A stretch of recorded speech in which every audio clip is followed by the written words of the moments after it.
I arrived at the Penn State Berks campus in 1985 as Director of Continuing Education, which is a position I still hold now. But campus was smaller then. We're all in one building, in the Lorson building, and there were a lot of positives to that. Used to see everybody on a regular basis, but as the campus has grown and we've gotten larger, which is a real positive thing, it has also caused us to sort of disperse across the campus, so we don't really have the same kind of intimate seeing people on a regular basis that we used to. That's just sort of the price of progress. But if you look at the evolution of the campus, when I arrived, we were mostly had associate degrees and offered just the first 2 years of baccalaureate degrees. The bachelor's degrees we did offer here were very specialized. They were offered through continuing education for specific adult markets.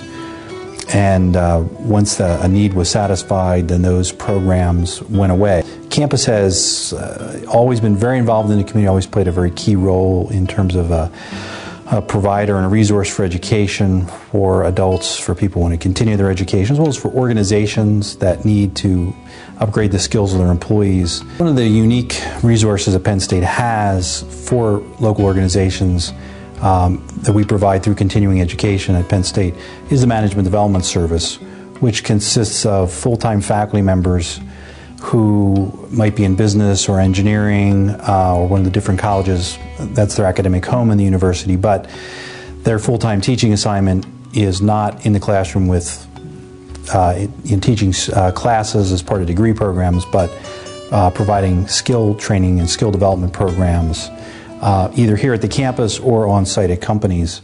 Pretty much all of the large companies in the area we have at one time or another work with, and even if we're not working with them on a given time, we're probably talking to them, helping them plan, or trying to develop proposals for them to try and offer a program down the road. And right now we are working with the Berks Economic Partnership on some specific initiatives, working with the KIZ, that is just getting started. And what we try and do is link the community with resources both here at the campus and within the universities. I think all of the local schools will have some role to play, but Penn State being a leading research institution in the country, not just in the state, as well as a land-grant university, I think we're better positioned. I think we have more resources, so I think we'll be playing a lead role, but our role will be kind of more leading the effort just because of the kind of institution that Penn State is, as well as I think the commitment that Susan has to economic development and to the program as being a priority.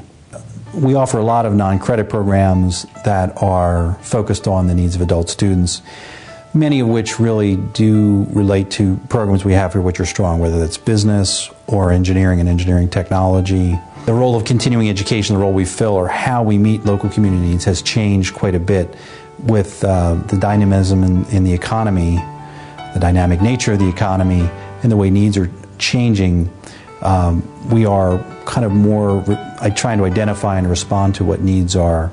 So if there's a company or an organization or a group of organizations that will have a need and there's not a current educational program to meet that need, then we will work with those organizations as well as other economic development resources to develop a program to help meet those needs.